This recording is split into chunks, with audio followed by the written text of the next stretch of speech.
सहदेवी वनस्पति पहचान, कहाँ उगती है, फायदे, नुकसान और वैज्ञानिक जानकारी।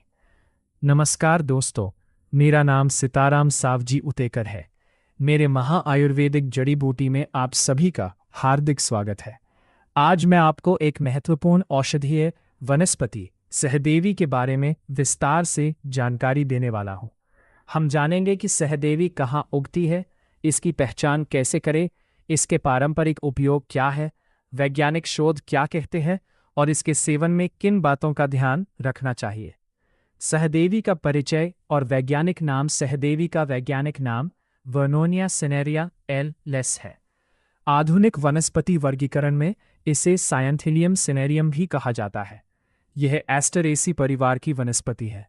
भारत के अनेक भागों में यह प्राकृतिक रूप से पाई जाती है। सहदेवी कहाँ उगती है? सहदेवी आमतौर पर खाली जमीन, खेतों के आसपास, खेतों के बांध पर, सड़क के किनारे, घास वाले मैदान और अन्य मोकली जगहों पर उगती है। बरसात के मौसम में इसकी वृद्धि अधिक दिखाई दे सकती है। यह भारत के अलावा एशिया, अफ्रीका और ऑस्ट्रेलिया के कुछ उष्ण क्षेत्रों में भी पाई जाती है। सहदेवी की पहचान। यह एक छोटी शाखीय वनस्पति है। इसका तना पतला होता है और इसमें हरी पत्तियां तथा छोटे फूलों के गुच्छे दिखाई देते हैं। इसके फूल अक्सर जामभरट या हल्के रंग के दिखाई दे सकते हैं, लेकिन केवल फोटो देखकर किसी जंगली पौधे का सेवन नहीं करना चाहिए। गलत पौधे की पहचान नुकसानदायक हो सकती है। पारंपरिक उपयोग और फायदे।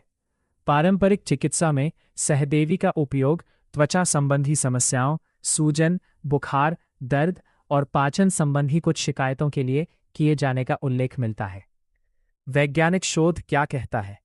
वैज्ञानिक अध्ययनों में सहदेवी में फ्लेवोनॉइड, फेनोलिक कंपाउंड, टर्पेनॉइड और अन्य जैव सक्रिय प्राकृतिक घटकों की पहचान की गई है। कुछ प्रयोगशाला और पशु अध्ययनों में इसके अर्क में एंटीऑक्सीडेंट, एंटी इन्फ्लेमेटरी और एंटी माइक्रोबियल गतिविधियों की संभावनाएं देखी गई हैं। कुछ शोधों में रक्त शर्करा और धूम्रपान छोड़ने से संबंधित संभावित प्रभावों का भी अध्ययन किया गया है। लेकिन दोस्तों, यह बात बहुत महत्वपूर्ण है कि इन अध्ययनों के आधार पर सहदेवी को किसी बीमारी का निश्चित इलाज नहीं कहा जा सकता। कई वैज्ञानिक परिणाम अभी प्रयोगशाला या पशु अध्ययनों तक सीमित है और मनुष्यों में इसकी प्रभावशीलता तथा सही मात्रा को समझने के लिए अधिक क्लिनिकल रिसर्च की आवश्यकता है। सहदेवी के नुकसान और सावधानियां। प्राकृतिक या आयुर्वेदिक होने का मतलब यह नहीं है कि कोई वनस्पति हर व्यक्ति के लिए और हर मात्रा में सुरक्षित है। गर्भवती महिलाओं, स्तनपान कराने वाली महिलाओं, बच्चों, बुजुर्गों तथा नियमित दवाएं लेने वाले लोगों को सहदेवी का औषधीय सेवन करने से पहले योग्य डॉक्टर या आयुर्वेदिक चिकित्सक की सलाह लेनी चाहिए।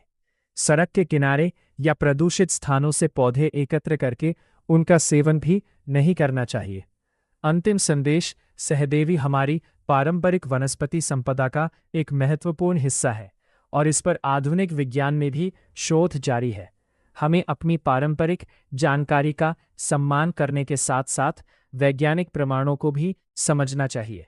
अगर आपको यह जानकारी उपयोगी लगी हो तो लाइक, शेयर और सब्सक्राइब जरूर करें। मैं हूं सीताराम सावजी उतेकर और आप देख रहे हैं मेरे महा आयुर्वेदिक जड़ी बूटी। धन्यवाद। नमस्कार। स्वस्थ रहे और प्रकृति से जुड़े रहे।